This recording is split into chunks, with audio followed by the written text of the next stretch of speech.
Praise the Lord. இன்னைக்கு நம்ம பார்க்க போற வசனம் ரோமர் 8ஆம் அதிகாரம் 28ஆம் வசனம். அன்றியும் அவருடைய தீர்மானத்தின்படி அழைக்கப்பட்டவர்களாய் தேவனிடத்தில் அன்பு கூறுகிறவர்களுக்கு சகலமும் நன்மைக்கு ஏதுவாக நடக்கிறது என்று அறிந்திருக்கிறோம். இந்த வசனத்துல பார்க்கும்போது கர்த்தருடைய தீர்மானத்தின்படி அழைக்கப்பட்டவர்களாய் இருக்கும்போது நம்ம அவரிடத்தில் அன்பு கூறும் பொழுது நமக்கு என்னென்ன நடக்குதோ சகல காரியங்களும் அது நன்மைக்காக நடக்கும் அப்படின்னு இந்த வசனம் வந்து தெளிவா சொல்லுது. அப்படித்தானே? அதுக்கு எக்ஸாம்பிள் நம்ம பார்க்கலாம்.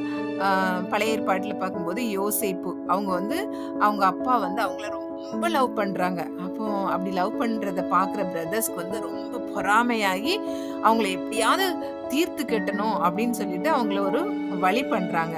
அப்படி வழி பண்ணும்போதுதான் அவங்கள வந்து வேறொரு தேசத்துக்கு அடிமைத்தனத்துல வித்துடுறாங்க. அப்போ வந்து அந்த யோசேப்புக்கு வந்து அந்த சிச்சுவேஷன்ல அவங்க எவ்வளோ நொறுங்கி இருப்பாங்கல்ல. அவங்க அழுதுருப்பாங்க, கதறி இருப்பாங்க. அவங்க அப்படி ஐயோ நம்ம பிரதர், நம்ம சொந்த அண்ணனே இப்படி பண்றாங்களே அப்படின்னு ரொம்ப வருத்தப்பட்டிருப்பாங்க. ஆனா கர்த்தர் வந்து இந்த சிச்சுவேஷனை யோசேப்புக்கு கொடுத்ததே அவருடைய தீர்மானத்தின்படிதான். எப்படின்னா அந்த தேசத்தை இஸ்ரேல் ஜனங்கள் அந்த பஞ்ச காலங்களில போஷிக்கப்படணும். அதற்காக ஒரு கர்த்தர் வந்து பின்னாடி இருந்து ஒர்க் பண்ணிட்டு இருக்காங்க. ஆனா அது நம்ம கரண்ட் சிச்சுவேஷன்ல கோ த்ரூ பண்றப்போ யோசேப்புக்கு அது ரொம்ப கடினமா இருந்திருக்கும்ல. ஆனா வந்து கர்த்தர் வந்து அது நன்மைக்காக தான் செஞ்சிருக்காங்க. அவங்களுடைய லைஃப்ல அந்த தேசத்தை மீட்கணும், அந்த குடும்பத்துக்கு ஆகாரத்தை உண்டு பண்ணணும். இந்த பஞ்ச காலங்கள்ல அதற்காக ஒரு தேசத்துக்கே அவரை கடத்தி கொண்டு போய் நிறைய ட்ரபிள்ஸ்ல போனாலும் இறுதியில அவர் உயர்த்தப்படுகிறார் ஒரு அதிகாரியாக. அதே மாதிரிதான் நம்மளுடைய வாழ்க்கையிலும் சரி, நமக்கு நெருக்கங்கள் வரலாம், நம்மள வந்து ரிஜெக்ட் பண்ணலாம், நம்மள வந்து ஐசோலேட் பண்ணலாம், நம்மள வந்து வேண்டான்னு ஒதுக்கலாம், நம்மள வந்து இல்லாத பொய் குற்றங்களை நம்ம மேல சுமத்தலாம். எப்படி யோசேப்புக்கு பொய் குற்றங்கள்லாம் சுமத்தப்பட்டதோ அதே மாதிரி நிறைய ட்ரபிள்ஸ், நிறைய ப்ரெஷரைஸ்டா இருக்கலாம், நம்மளுடைய ஸ்ட்ரெஸ்ஃபுல்லா லைஃபா இருக்கலாம்.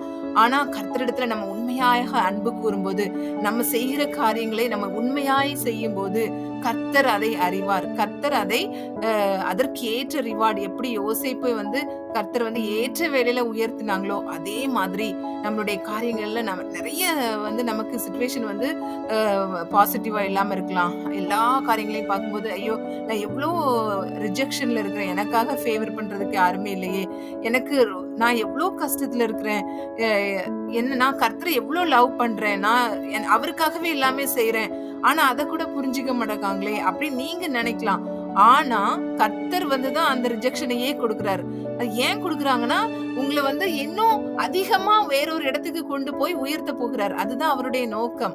அது வந்து உங்களுக்கு பிரசன்ட் சிச்சுவேஷன்ல வந்து ரொம்ப டஃப்பா தெரியலாம். அது வந்து கர்த்தர் உங்களை மோல்ட் பண்றாங்க. கர்த்தர் உங்களை வந்து ஹம்பிள் பண்றாங்க. ஏற்ற வேளையில அநேக ஜனங்களுக்கு முன்பாக உங்களை உயர்த்துதான். கர்த்தர் தாமே இதை ஆசீர்வதிப்பாராக. ஆமென்.